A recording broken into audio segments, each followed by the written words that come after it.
চলো আজকে রুহিকে লাঞ্চে ভাতের সাথে কী দিয়েছিলাম সেটা তোমাদের সাথে শেয়ার করি।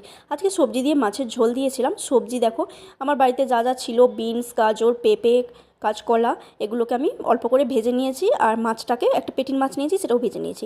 তারপর তেলের মধ্যে দিয়ে দিলাম গোটা জিরে আর লঙ্কা। লঙ্কাগুলোতে একদমই ঝাল নেই, আর লঙ্কাটা দেখেছো তো কাটিনি, এমনি গোটাই দিয়ে দিয়েছি। আর তারপরে দেবো পেঁয়াজ, অল্প একটু ভেজে নেব। এরপর এর মধ্যে কিছু মশলা অ্যাড করব, যেমন জিরের গুঁড়ো আর ধনে বাটা। ধনের গুঁড়োও অনেক সময় থাকলে ইউজ করি, আজকে যেহেতু গুঁড়ো নেই তাই বেটে নিয়েছি বাটা। আর একটু নুন হলুদ তো দিতেই হবে, তো দিয়ে দিলাম। দেওয়ার পর এবারে ভেজে রাখা সবজিগুলোকে আগে থেকে যেটা ভেজে রেখেছিলাম সেটা দিয়ে দিলাম।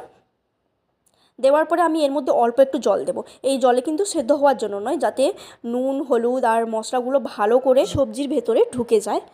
তো তারপরে আমি এর মধ্যে যে জলটা দেবো এটা পুরোপুরি সেদ্ধ হওয়ার জন্য। তারপর মাছটাও দিয়ে দিলাম, তারপর একটু ঢাকা দিয়ে সেদ্ধ করে নিলাম।